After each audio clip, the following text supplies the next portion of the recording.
Salam dan bahagia, Ibu Bapak Guru hebat dan praktisi pendidikan, dimanapun Anda berada. Kali ini, Ibu Bapak akan melihat contoh situasi pembelajaran di sebuah kelas tingkat sekolah dasar yang menerapkan pembelajaran berdiferensiasi. Mari kita saksikan bersama-sama.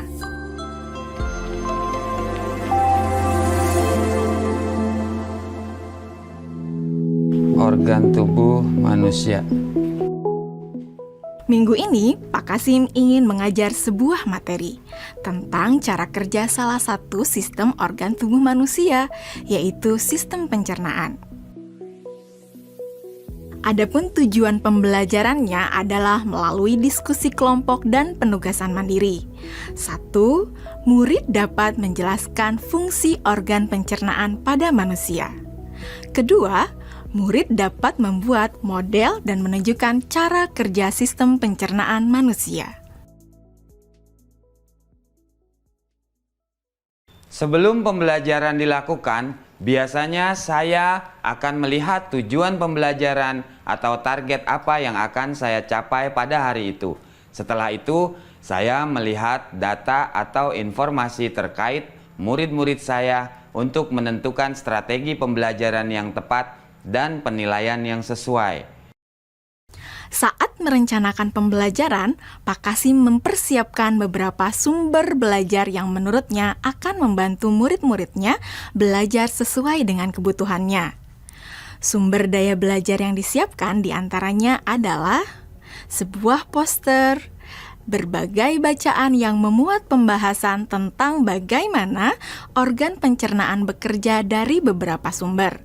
Ada yang berupa beberapa buku bacaan dengan tingkat kesulitan berbeda-beda, artikel sederhana, mengunduh sebuah video singkat yang sesuai dengan apa yang ia ingin anak-anak pahami, membuat kartu-kartu pertanyaan untuk membantu murid mengkonstruksi sendiri pemahaman mereka tentang cara kerja sistem organ pencernaan dengan menjawab pertanyaan. Sumber belajar yang beragam ini tentunya tetap sesuai dengan tujuan pembelajaran yang ingin dicapai, atau dengan kata lain mengimplementasikan diferensiasi konten.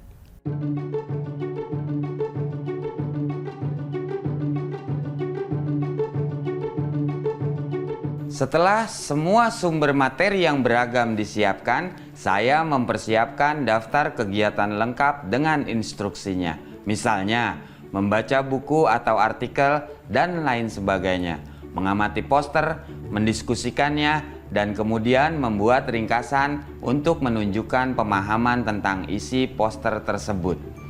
Menjawab kartu-kartu pertanyaan. Aktivitas-aktivitas tersebut walaupun berbeda-beda, namun semuanya bertujuan agar murid memahami cara kerja sistem pencernaan. Assalamualaikum.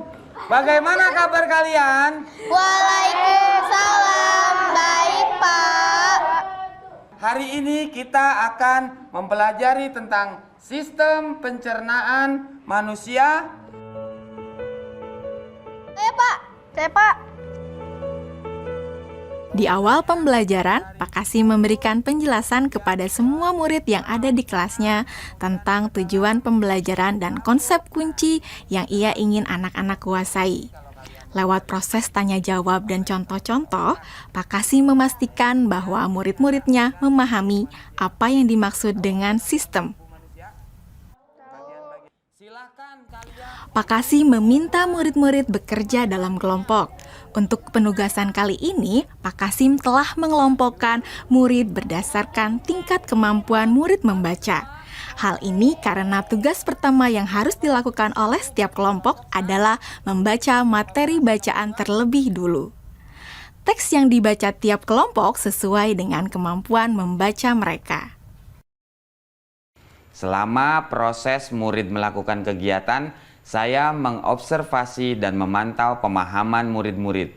Saya mendatangi tiap kelompok, mengajukan pertanyaan, dan memberi pertanyaan lanjutan kepada murid-murid yang memerlukan bantuan atau perlu diberikan tantangan lebih. Saya juga membuat catatan-catatan penilaian selama proses ini. Setiap jawaban murid, pertanyaan murid, saya perhatikan dan menggunakan informasi ini untuk menyesuaikan tingkat bantuan yang akan saya berikan pada murid atau berdiferensiasi proses. Sistem pencernaan adalah serangkaian jaringan organ yang bekerja untuk mencerna makanan. Organ pencernaan antara lain meliputi mulut, kerongkongan, lambung, usus kecil, usus besar, rektum, anus.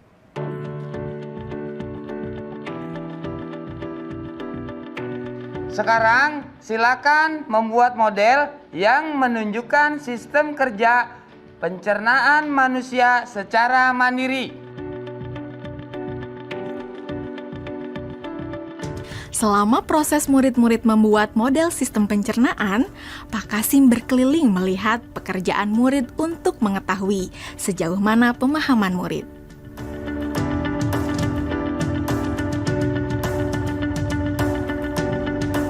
Di akhir pembelajaran, saya melakukan kegiatan refleksi, di mana refleksi tersebut digunakan untuk mengapresiasi murid, untuk mengetahui atau menilai sejauh mana pemahaman murid tentang topik yang sedang dipelajari, untuk mengetahui bagaimana perasaan murid-murid ketika melakukan proses pembelajaran.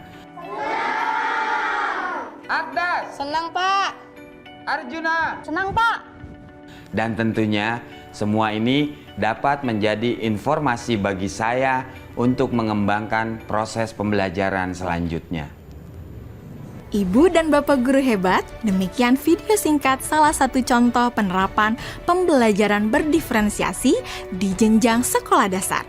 Tetap semangat, Ibu dan Bapak guru hebat. Salam dan bahagia.